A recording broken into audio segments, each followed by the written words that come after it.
So it seems like a lot of the things that you deal with are more about habit breaking and creating good habits. I would say that would be seems mostly the line of what you're trying to teach people. So how does it seems like firstly, breaking habits is probably the hardest of the two. So how do you convince someone to break a habit? And then, how, and is that different, or is there another way to develop a good habit? So I always use the example that growing up, we went skiing. And before, when we first went the first few times, my dad, who I'm very close to and who still enjoys skiing once in a while, he had skied, let's say, 10 times before he took a lesson.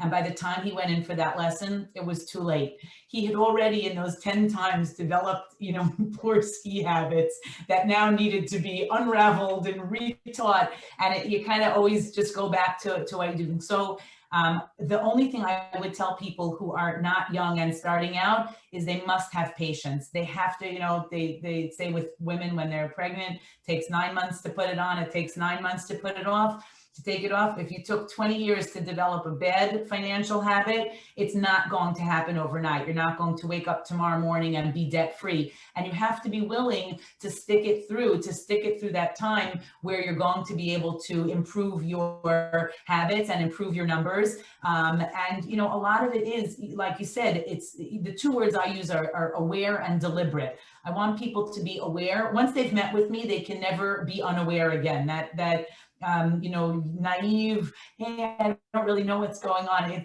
You're done. Once we've met and everything's on a piece of paper, you're now aware. And then the key after that is to be deliberate, to make decisions that are deliberate. I never tell somebody you cannot spend on A, B, or C. It doesn't work that way. But if you're going to spend on something, on anything, you need to know in advance what you've decided and why you've decided that. And they can't be haphazard, and you can't go and have a run at the whether it's a grocery store or a clothing store and just say, oh, I've got away from me. You've got to be deliberate if you want it to work. People who are paying off debt, I'll give you the best example, and this is there are two main methods of how to pay off credit card debt.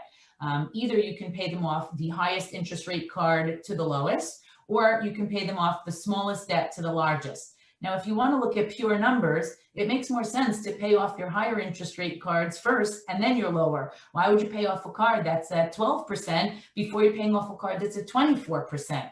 But it has been proven, and this is a big Dave Ramsey thing, it's called the snowball method, that just mentally and once you get little wins, it encourages you to keep going. So if you can pay off a $1,000 debt or a $1,500 debt and then leave the $8,000 debts for last, it kind of doesn't matter what the interest rates are. It matters more that you stay in the game. Because if your first highest interest rate card or debt is at 25%, but it's for $20,000 and you've got to spend the first 18 months just paying off that one card, half of your people are going to leave. They'll never get past that first card. They'll never get over the first hump, and you've lost them. So the human factor, the emotional factor is tremendous. And sometimes it's important. I very often will give out to people a goal thermometer, like you see at the park when they're raising money for something, because you don't get that feel-good factor immediately. So I'll give them a red marker. I keep a thing of Crayola red markers and a goal thermometer, and we'll put the different levels of their debt so that they can color it in as they go, so that they realize that they're making this tremendous progress. And that each time they pay off a different debt, they're really building towards that ultimate goal. Yeah, I'll just note, I read in I don't know if you've read the book by Andrew Tobias. I think it's called maybe The Only Investment Guide You'll Ever Need, or some variation of that.